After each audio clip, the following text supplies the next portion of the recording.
Salut Brice. Bonjour. On t'accueille, Brice Lagenèbre, le collectif Janine Machine. Donc l'atelier 231 t'accueille une semaine pour une résidence autour de la construction de ton spectacle Le PD, notamment sur du coup de la reconstruction matérielle, je crois, puisque ce spectacle a déjà eu lieu et a déjà été diffusé. Aujourd'hui, le thème de notre échange, il est centré sur la matière documentaire dans le processus de création. Et avant de rentrer dans ce sujet, est-ce que tu peux nous parler du coup de ce spectacle en quelques mots ? Ouais. Alors, le PD, c'est un spectacle qui est créé depuis mars 2023. Il est sorti le 13 mai 2023, donc on va faire la deuxième année.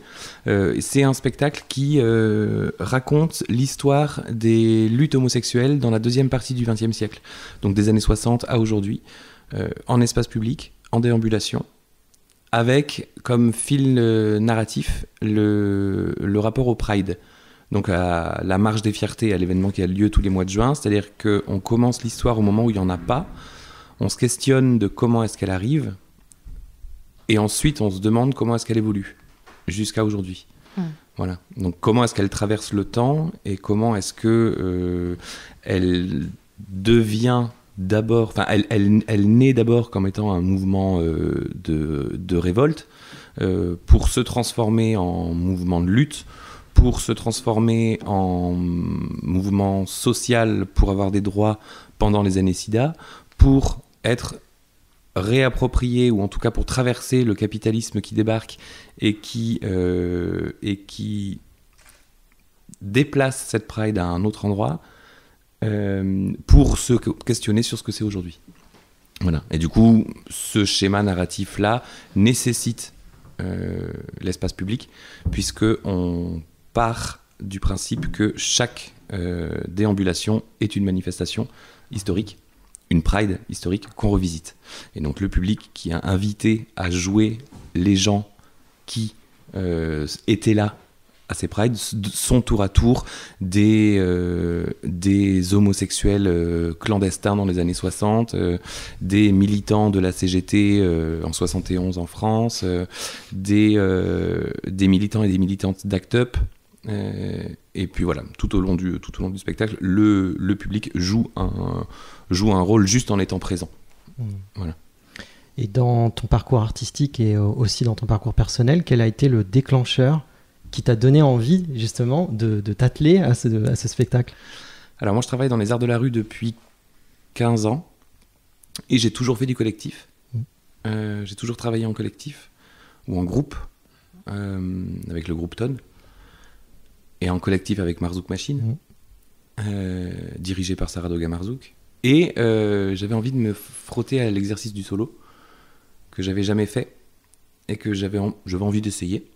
Et je suis très admiratif du travail d'écriture de Saradoga Marzouk et de sa mise en scène. Donc je lui avais proposé un jour, qu'on revenait de Sotteville d'ailleurs, on revenait de Vivacité et on rentre tous les deux dans le camion et je lui dis Sarah, moi j'aimerais bien, mais ça date d'il y a, je sais pas, il y a 7 ans. J'aimerais bien jouer en solo et j'aimerais bien que tu le mettes en scène. Cap ou pas cap. Alors là, on est sur la forme, mais le thème aussi... C'est là que j'arrive. C'est ça. C'est que je me disais... Là, elle me dit, ok, tu veux faire un solo, tu veux que ça parle de quoi ? Je lui dis, je sais pas de quoi je veux que ça parle, je veux que ça tourne autour de l'homosexualité.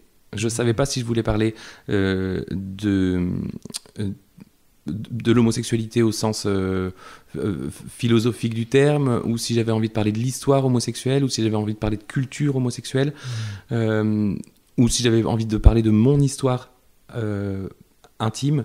En tous les cas, ce que je savais, c'était que dans l'espace public, je n'avais vu aucune forme qui venait parler de ça, qui venait parler de l'histoire homosexuelle. Il y a des spectacles qui existent, qui sont des récits personnels et intimes de personnes homosexuelles qui racontent leur histoire.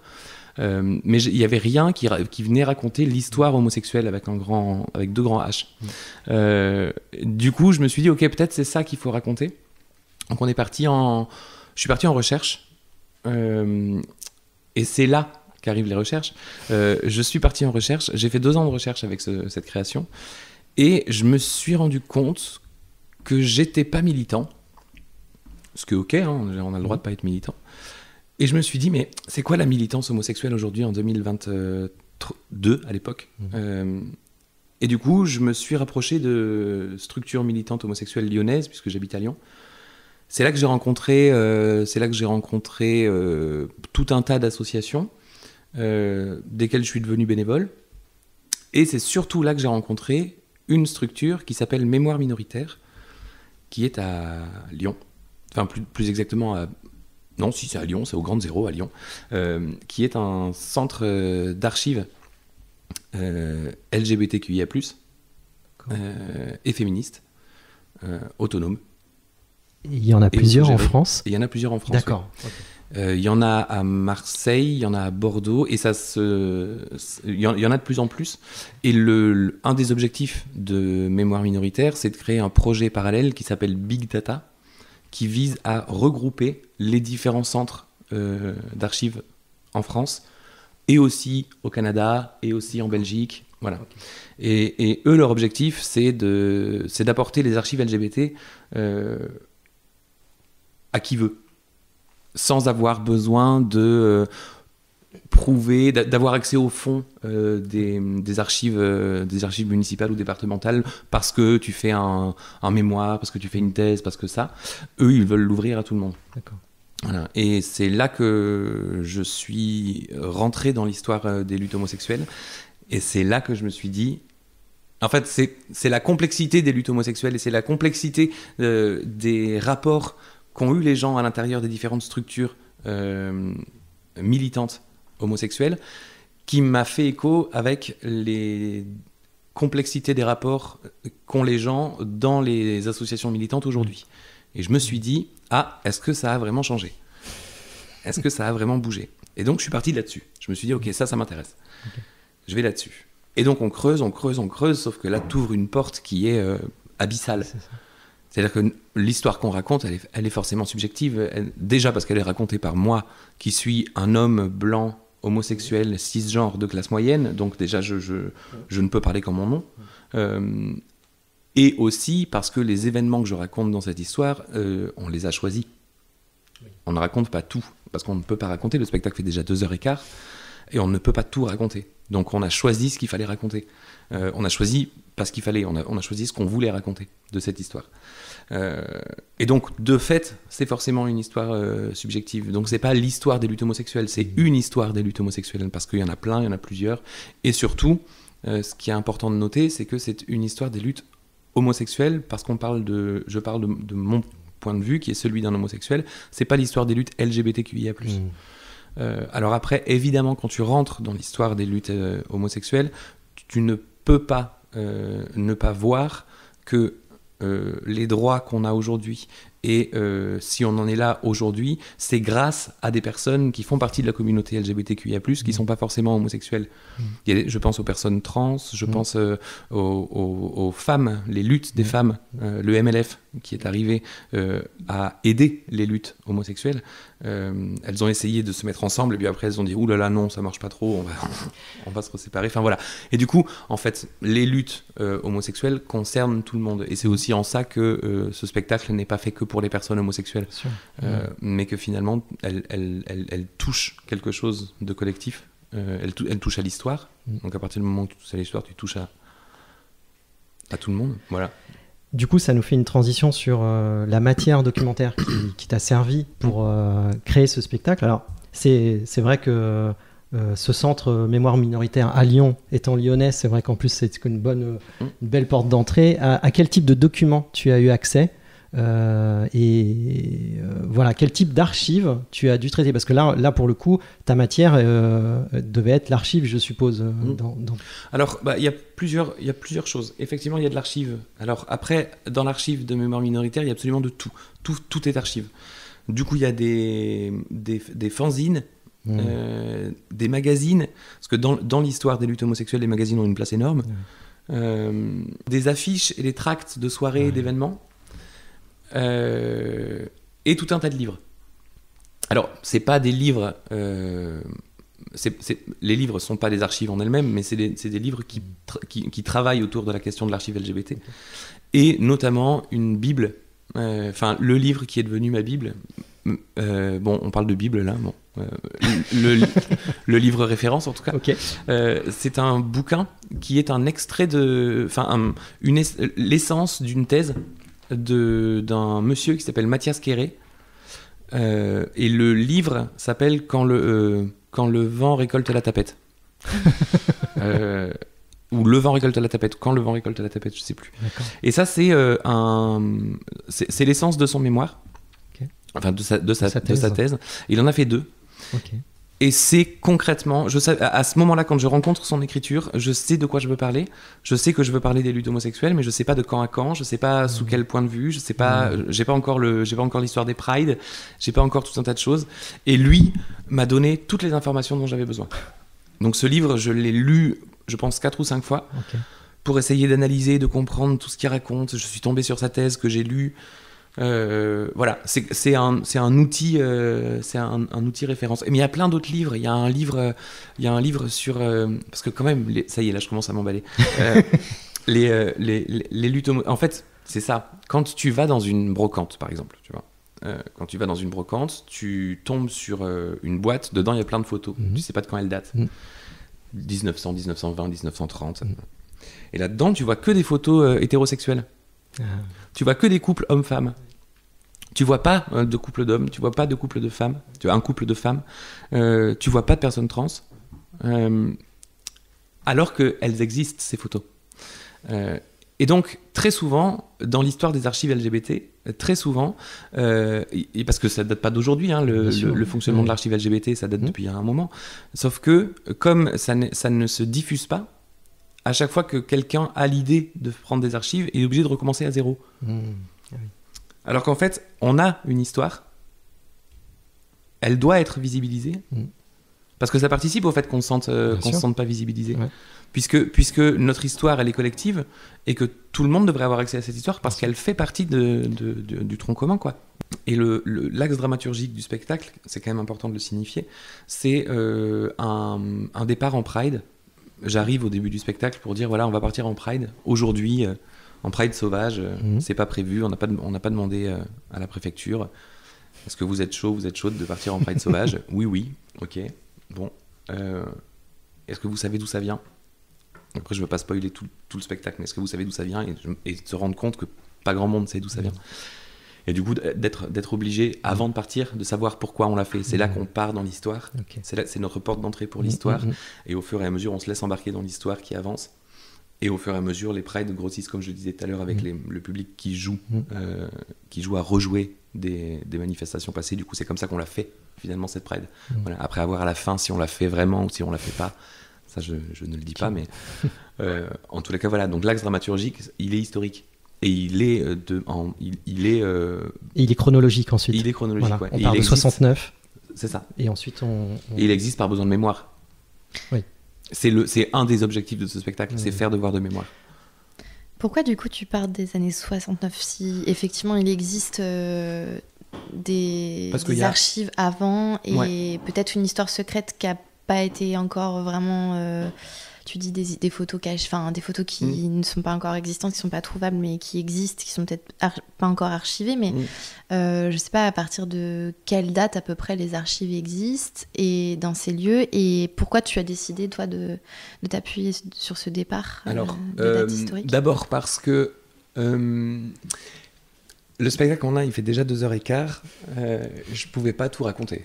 Concrètement, c'est pas possible. Et qu'il fallait choisir un point de départ. Et il se trouve que dans l'histoire des... Bon, après, j'avais plein d'envie. La figure d'Oscar Wilde me fascine assez. Du coup, j'ai travaillé autour de la figure d'Oscar Wilde. Hein. J'ai écrit un rap que je suis allé lui chanter sur sa tombe, d'ailleurs. Bon, voilà, on a choisi un point de départ qui sont les émeutes de Stonewall. Aux États-Unis, à New York, qui ont fait naître la Pride. Et puis c'est aussi parce qu'on a choisi de parler de Pride qu'on s'est dit, ok, quand est-ce qu'elle naît? Elle naît là, donc on va raconter très rapidement le contexte historique dans lequel les gens vivaient à cette époque-là, et pourquoi est-ce qu'elle est arrivée, comment elle est arrivée et comment elle s'est transformée. Donc il fallait choisir un point de départ, on a choisi celui-là. Parce qu'il est important, parce qu'on raconte quand même, on avait envie de raconter l'histoire des luttes homosexuelles en France. Stonewall, ça ne s'est pas passé en France, mais le fait que ça se soit passé là-bas a influé sur ce qui s'est passé ici. Et du coup, on a aussi un point de départ dans les luttes homosexuelles françaises en 71, qui est l'émission de radio, d'ailleurs comme on est là d'ailleurs, l'émission de radio présentée par Ménie Grégoire, qui est une journaliste présentatrice qui fait l'horoscope et qui à l'époque est considérée comme une féministe. Et elle fait une émission qui s'appelle Allô Ménie, dans laquelle elle répond aux questions des femmes, aux questions intimes des femmes. Voilà. Et elle fait un jour une émission qui s'appelle L'homosexualité, ce douloureux problème, au premier degré, hein, où elle invite un prêtre, elle invite un psychiatre, elle invite les frères Jacques, le groupe de chanteurs populaires, là. Voilà. Donc tout un tas de gens qui ne sont pas concernés par la question, et se disent des atrocités. Et dans le public, il y a des militants et des militantes du Phare, le Front homosexuel d'action révolutionnaire, qui va naître à ce moment-là, et du MLF, qui viennent et qui prennent l'antenne, qui montent à la tribune et qui prennent l'antenne. Et ça, c'est le point de départ c'est un des points de départ, c'est un gros point de départ des luttes homosexuelles françaises. Donc, on commence avec Stonewall à ce moment-là, on fait l'équivalent en France, et après on part en France. Et est-ce qu'il y a eu aussi des témoignages ? Est-ce que tu as été collecter des témoignages, notamment auprès des associations ? Oui. Alors, là aussi, dans le processus de création, j'avais le désir de rencontrer des personnes qui font partie de différentes minorités, entre différentes communautés au sein de la communauté LGBTQIA+. Okay. Simplement pour leur demander, pour toi aujourd'hui, pour leur poser des questions qui étaient à peu près les mêmes. Est-ce que tu te sens militant, militante ? Qu'est-ce que c'est pour toi faire partie de cette communauté ? Est-ce que tu te sens faire partie de cette communauté ? Est-ce que tu arriverais à me définir le mot queer ? Est-ce que voilà, qu'est-ce que c'est pour toi aujourd'hui, en 2022 à l'époque ? Et du coup, j'avais rencontré comme ça plusieurs personnes. Et j'avais rencontré aussi les personnes qui gèrent les archives de Lyon, Mémoire minoritaire. J'avais été en contact avec tout un tas de gens, avec un imam homosexuel à Marseille, avec des personnes trans, avec des personnes trans et racisées, de différentes communautés, parce que je voulais savoir si on se posait les mêmes questions. Et clairement non. J'imagine. Non, on se pose pas les mêmes questions, parce que ce qu'il faut quand même dire, c'est que les luttes homosexuelles qui ont été amenées et qui ont avancé grâce aux personnes trans, ça il faut le dire quand même. Aujourd'hui, les personnes trans n'ont pas les mêmes droits que les personnes homosexuelles, alors que les personnes trans sont les personnes historiquement qui nous ont aidés. Et aujourd'hui, elles se battent pour un droit le droit de vivre. Voilà où on en est aujourd'hui. Donc les combats sont pas du tout aux mêmes endroits, et puis surtout sont pas terminés. Voilà. Et ça, c'est important de le dire. Est-ce que tu as rencontré aussi des chercheurs, chercheuses, historiens, historiennes Non. J'ai rencontré des gens qui faisaient partie de cette communauté, de différents âges, avec différentes expériences. Parce que ce qu'il faut dire aussi, c'est que puisqu'on a choisi de raconter, d'avoir un point de départ en 69, on raconte une histoire que beaucoup de gens ont vécue, que moi j'ai pas vécu. Moi je suis né en 1986, en plein sida. Donc à la découverte de ma sexualité, le sida c'était déjà quelque chose qui était plus aux mêmes endroits que les gens qui avaient mon âge dans les années, au début des années 80. Et du coup, il y a plein de gens qui m'ont dit, il y a plein de gens qui sont venus me voir à la fin, des gens qui avaient une soixantaine d'années, homosexuels, qui m'ont dit, tu viens de raconter quelque chose, bon, tu as raconté ma vie, tu m'as raconté ma vie, donc, mais je crois que tu te rends pas compte de ce que tu racontes. Et effectivement, ils ont raison, je pense. Je pense que je me rends pas compte de ce que je raconte. Je conscientise les choses, mais je les ai pas vécues. J'ai pas vécu les années SIDA en pleine adolescence, moi. Oui, tu le prends avec un autre point de vue, un autre recul. J'ai perdu personne autour de mon entourage de cette maladie. J'ai pas vécu les années, les années de répression. Moi, ce que j'ai vécu, c'est les manifs anti-mariage pour tous. Ce que j'ai vécu, c'est une homophobie ordinaire. Ce que j'ai vécu, c'est le regard, la peur, la honte de mes parents. Ce que j'ai vécu, c'est donc concrètement, enfin ça va. Ce que je dis dans le spectacle, j'ai été victime d'une agression homophobe qu'une seule fois dans ma vie. Donc je suis quand même sur un petit. Et encore une fois, je suis un homme blanc et cisgenre. Donc ça va. Et puis aujourd'hui, maintenant, j'approche la quarantaine, donc. Et alors justement, une fois que tu collectes toute cette ressource documentaire pendant 2 ans, hein, c'est ce que tu disais tout à l'heure, à quel moment s'opère la théâtralité ? À quel moment on bascule de « ok, j'ai rassemblé toute cette matière », à quel moment je commence à penser au spectacle vivant ? Est-ce que c'est une coupe franche ou est-ce que ça se fait progressivement ? Non, c'est pas une coupe franche. Non, c'est pas une coupe franche, mais de toute façon, tout est entremêlé en permanence. Parce que, alors, déjà, avant même le théâtre, enfin le plateau, il y a la prod. Donc ça veut dire qu'il faut commencer à faire une prod en même temps qu'on fait de la recherche. Et donc là, comme tout le monde, hein, tu dois faire un dossier sans savoir de quoi ça va parler, tu dois trouver des sous pour pouvoir payer les gens avec qui tu vas travailler, parce que quand même il faut le dire. Donc tu dois écrire toute une ligne dramaturgique alors que tu n'as pas fait une seule résidence. C'est le lot de tout le monde.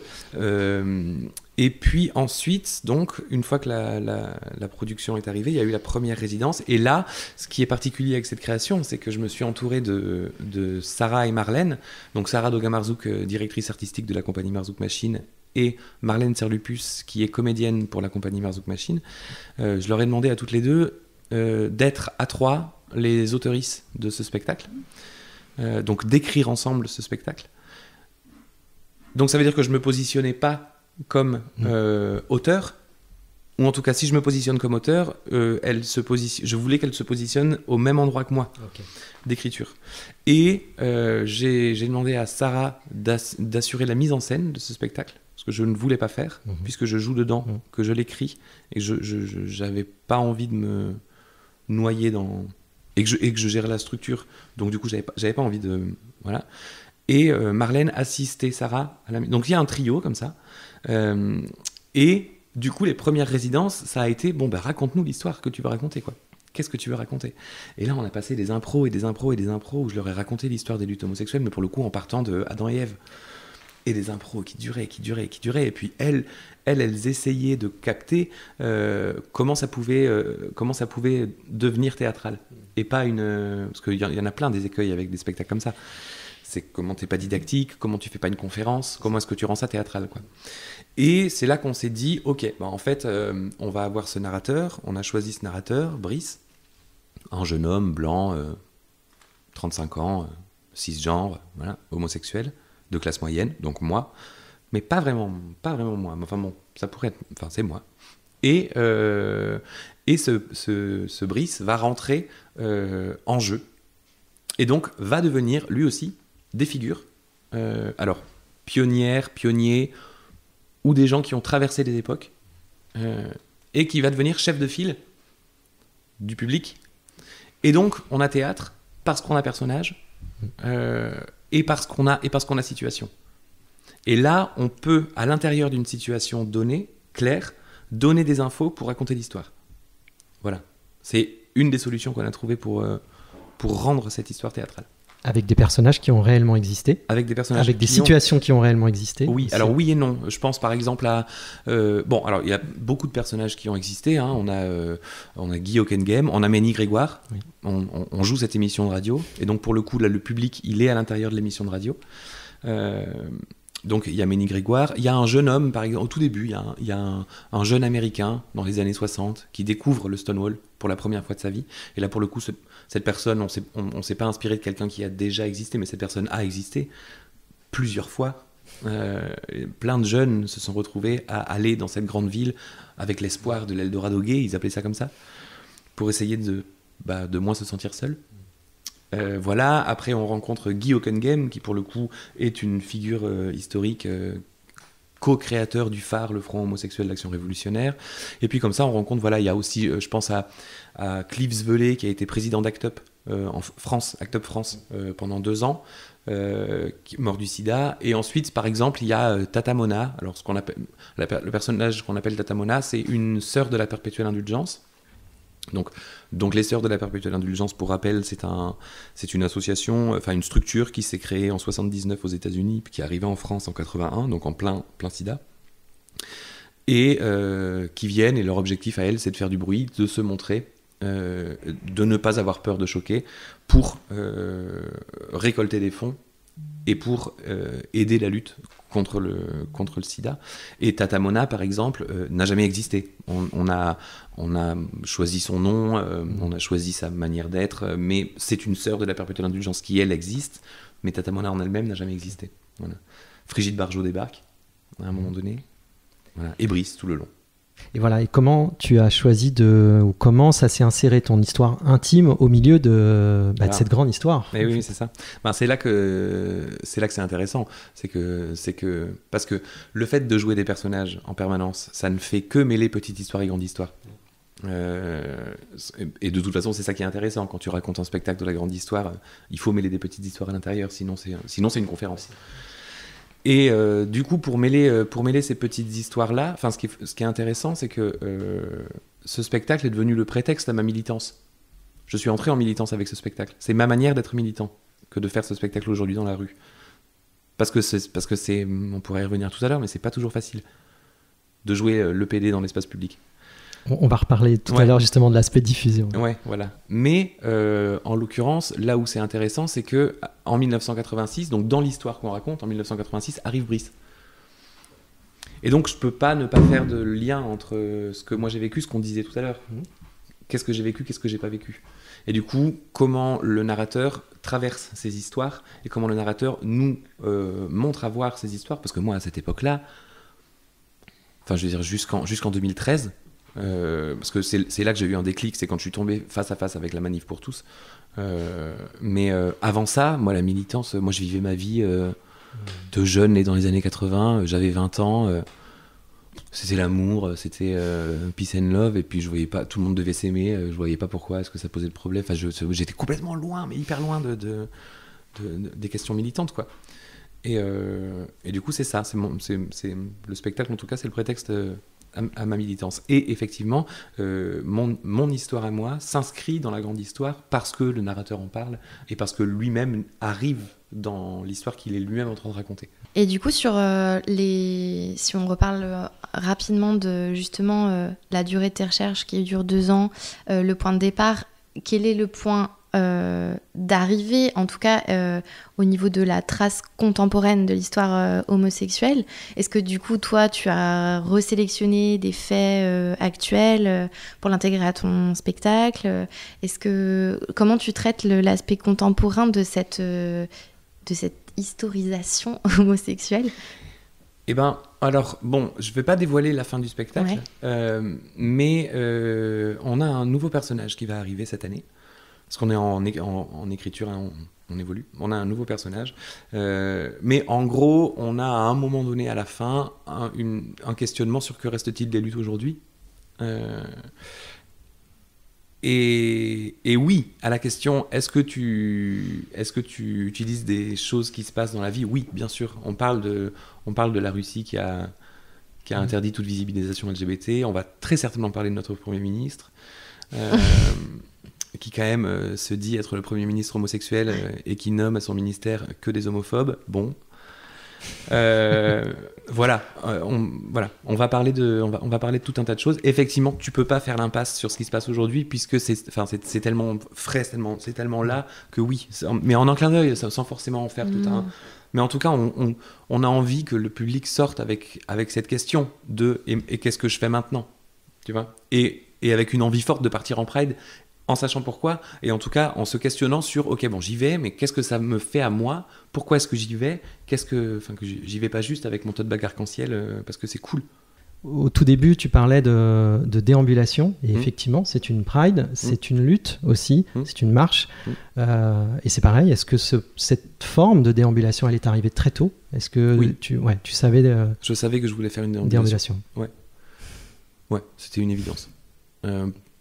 Pour plusieurs choses, parce que comme on se disait que c'était un spectacle historique, moi j'aime bien l'idée de bouger dans un spectacle, et j'avais fort en référence les années du groupe Tonne, qui a la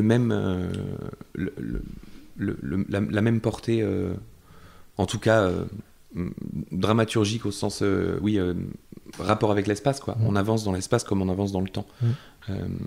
Donc on fait concrètement une frise chronologique, quoi.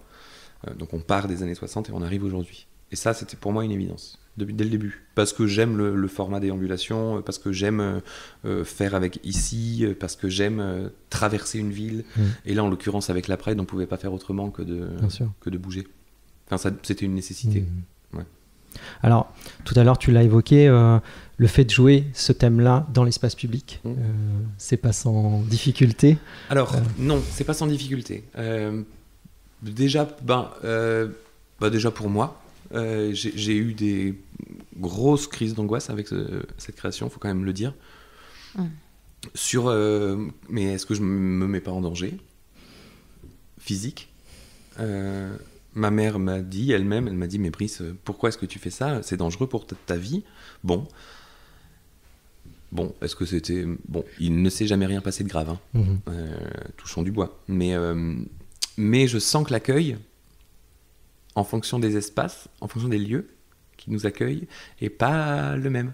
Et il y a déjà des villes qui ont refusé le spectacle parce qu'il s'appelait le PD, et qui n'ont pas compris, après discussion avec les équipes d'accueil, après discussion de pourquoi ce spectacle s'appelle le PD, ils ont pas compris l'enjeu, et du coup ils se sont dit, non, c'est un spectacle qui va déchaîner les foules, mon public n'est pas prêt pour ça, ou je ne sais quoi. Donc ça est déjà arrivé 2 fois. C'est pas non plus énorme, mais c'est quand même... Ça raconte quelque chose quand même. Ça raconte quand même quelque chose. Après, ce qui raconte aussi quelque chose, c'est que ce spectacle marche très très bien. On a beaucoup de dates. Et donc, indépendamment du rapport à sa qualité, c'est plutôt un besoin de donner ce spectacle dans la rue aujourd'hui, et que les gens ont conscientisé ce besoin-là. Et ça, c'est cool. Et c'est ce qui fait écho avec ce qu'on disait tout à l'heure, où on se disait il n'y a pas de spectacle qui parle de ça dans l'espace public. Maintenant il y en a un, et du coup il y a plein de gens qui le veulent pour cette raison-là, parce qu'ils ont conscience que c'est de ça dont il faut parler aujourd'hui. Entre autres, évidemment, il faut parler d'autres choses, mais en tout cas qu'un spectacle comme ça ait de notoriété publique. Et est-ce qu'il y a eu des... Ça fait un peu je me la pète, mais... Est-ce que justement il y a eu des écueils, des accrochages en jeu avec peut-être des membres du public ou des associations aussi Moi, je pense à deux choses. Je pense à une date à Bordeaux où une association que je remercie très fort, qui s'appelle le Gyrophare, est arrivée. Et c'est une association qui s'est créée suite à des attaques de FAF dans les manifestations et dans les prides. Et du coup, elles étaient là, ces personnes de l'association, pour le spectacle PD, parce qu'elles sont là à chaque fois qu'il y a un événement LGBT dans l'espace public à Bordeaux. Elles ont des liens avec la préfecture, des contacts avec la préfecture, elles ont des contacts avec la mairie et les services de police. Du coup, s'il se passe quoi que ce soit, il y a une intervention directe qui se passe. Les personnes, les FAF qui ont été, qui sont intervenus pendant cette Pride sont en jugement, donc n'ont aucun intérêt de faire quoi que ce soit. Mais bon, voilà. Et le Gyrophare était là. Et moi, et elles avaient prévu d'y aller avant que j'y aille, quoi. Et donc j'arrive là-bas et elle se présente à moi. Et elle me dit voilà, moi je suis une telle du Gyrophare. On est là pour ça. Ce qui m'a surangoissé parce que j'y pensais pas. Et je me disais, ah oui, c'est vrai qu'on est dans une ville de FAF, ouais. Ah oui, c'est vrai que Bordeaux, c'est une ville quand même qui est... Enfin... Oui, qui est quand même souvent le théâtre d'agressions homophobes, transphobes, racistes. Enfin, bon, bref. Donc il y a eu ça, cette histoire-là. Il s'est rien passé du tout pendant la représentation. Mais moi, ça m'a mis dans un état qui est pas celui... qui est pas serein, quoi. Qui est pas serein. Donc il faut que j'arrive à me passer outre cette information-là pour pouvoir jouer normalement. Et il y a une autre fois au Blémard. Alors c'était pendant qu'on faisait un repérage. Parce qu'on arrive à chaque fois à J-1 pour faire un repérage in situ. Et c'était un repérage, une dame qui savait le nom du spectacle et qui a sorti sa fenêtre et qui a dit le PD spectacle de merde. Elle a refermé comme ça, donc on s'est dit ah d'accord, bon, très bien, on continue notre repérage. Puis à un moment donné, je joue Jean Foyer, donc le député RPR qui est là pour la question de la dépénalisation de l'homosexualité et qui hurle à un moment donné vous allez tous crever, vous allez tous crever. Et cette femme et c'est au micro, donc on fait des tests à chaque fois, on fait des tests micro dans la rue quoi, parce que c'est un moment pop, du coup faut y aller. Et elle ressort à ce moment-là et elle dit et toi quand est-ce que tu crèves, paf, et elle referme la fenêtre. Et ça m'a mis en colère 3 secondes, vraiment, vraiment très fort pendant 3 secondes.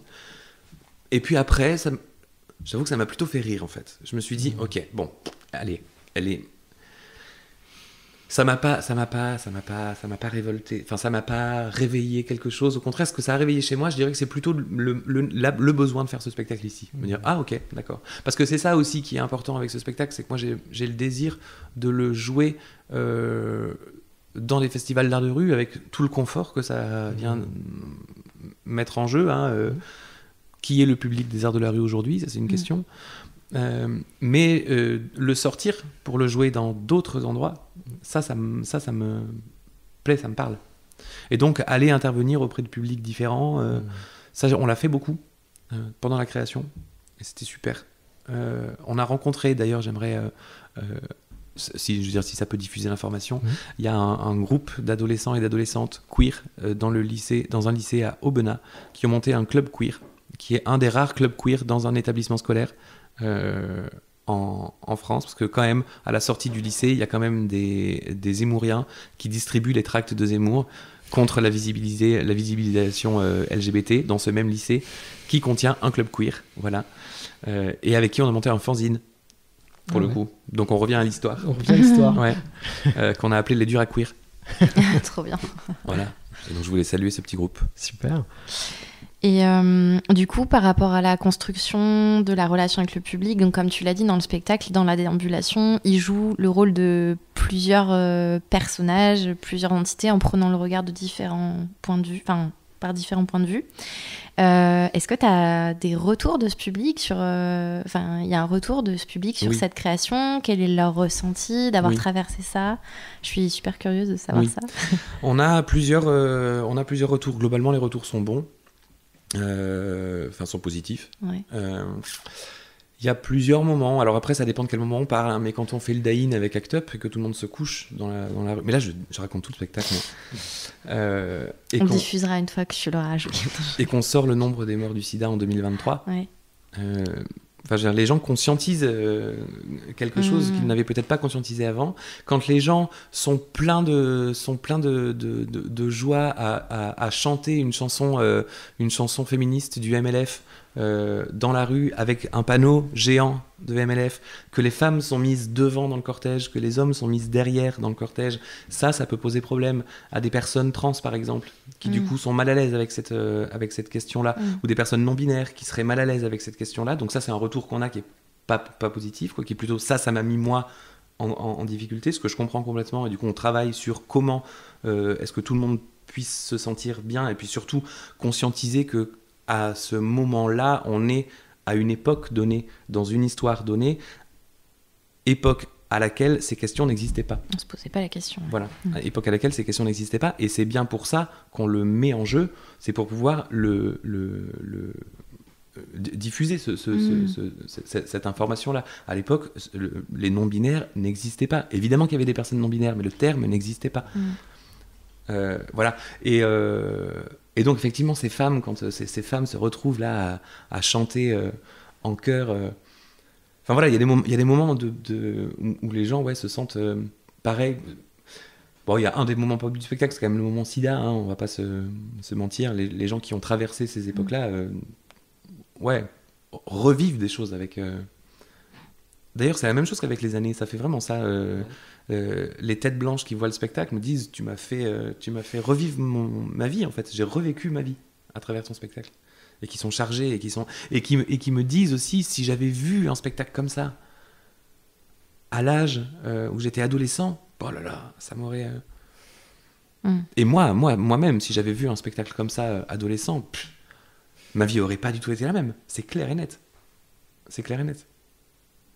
Je me faisais la réflexion tout à l'heure que quelque part, l'archive, on a beaucoup parlé de ressources documentaires, etc. Et c'est des archives documentaires papier. Tu as beaucoup parlé de photos, de magazines, de choses un peu figées. Et en fait, t'en fais du coup quelque chose de plus vivant, de contemporain. Et après, ça change aussi... sûrement le regard aussi des gens qui n'ont pas accès effectivement à toute cette ressource-là, qui est pas... Je sais pas à quel point c'est accessible, cette ressource-là à laquelle tu as eu accès. Est-ce que c'était...